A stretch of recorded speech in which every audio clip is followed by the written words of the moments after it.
ভাই উনি আমার আব্বা আপনার শ্বশুর আব্বারও একটু খোঁজ খবর নেন সে আমার সাদা শ্বশুর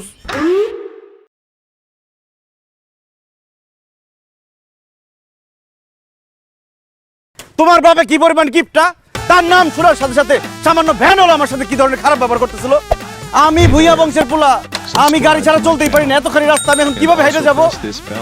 রে কেন যে তুমি এরকম কিপটার ঘরে জন্ম নিতে গেলা কেন দেখা শুনে একটা ভালো মানুষের ঘরে জন্ম নিতে পারতাম না তাহলে তো আমি 10 জনকে গল্প করে বলতে পারতাম আমার শ্বশুর কিপটা না আমার শ্বশুর ভালো মানুষ হ্যাঁ চুপ করো তো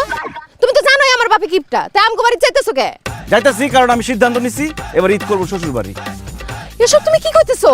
তুমি শ্বশুর বাড়িতে গিয়ে ঈদ করবা আরে বাবা তুমি কি ভুইলা গেছো আমরা দুইজন পালাই গিয়া বিয়া করছি আমার বাপে তো তোমারে দুই চোখে দেখতে পারে না সে তো তোমারে জামাই হিসেবে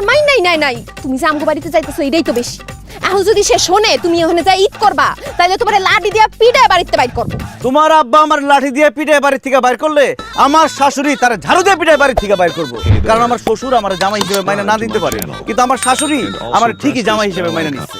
আমার শ্বশুরের আদরের কোনো দরকার নাই আমার শাশুড়ির আদর হলে চলবে দেখো বিয়ার পরে আমগো প্রথম ঈদ এখন ঈদের মধ্যে ঝামেলা করার কোনো দরকার নাই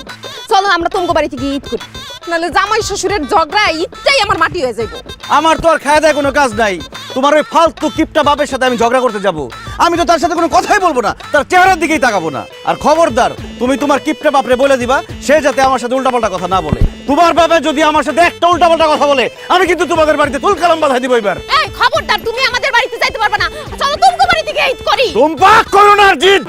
এবার হবে শ্বশুর বাড়িতে ঈদ মনে হইতেছে বাড়িতে দারোয়ান রাখতে হইবে ফাউল ফাউল লোকজন বাড়িতে ঢুকতে না পারে ঢুকলে খাদায়া লাথি দিয়ে বার করে দেয় টুম্পা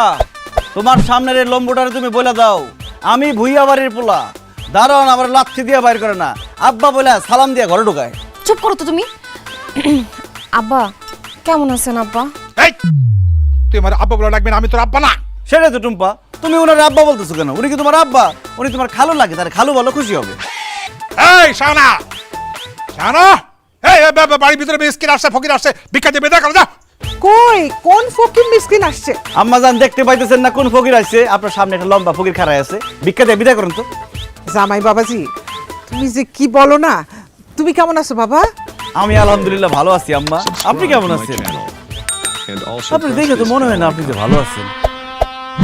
আরে আম্মা খাওন দাওয়ান মনে হয় কিছুই দেয় না আপনারে কেমন শুকায় গেছেন আমার তো মনে হয় আপনি সুস্থ নাই অসুস্থ ডাক্তার মাক্তার দেখে না মনে হয় এমন একটা মানুষের ঘর করেন আহারে গত বছর দেখছিলাম যে আপনি এই শাড়িটাই পরে এমনি খাড়ায় আসছিলেন এই বছর একই অবস্থা শালিকা তোমারও যে একই অবস্থা কি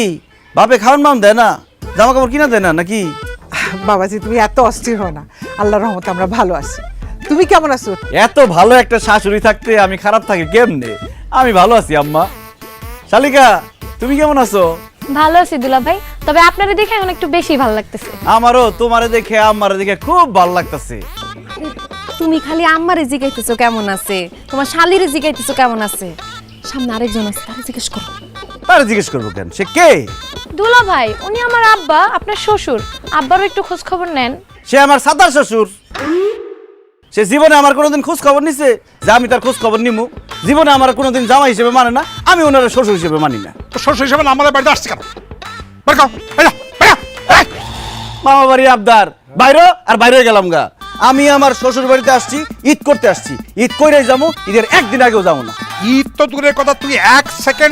সেকেন্ড আমার বাড়িতে থাকতে পারবি না তুই বাইরে বাইরে এটা শুধু আপনার একার বাড়ি না এটার ভাগ আছে আমার শাশুড়িরও আমি আমার শাশুড়ির ভাগে থাকুম আপনি তো কথা কন কেন আম্মা জান আপনি দাঁড়ায় রয়েছেন কেন আমার জামাই আদর করা শুরু করেন জামাই আদর করে ঘরে ঢোকান চলেন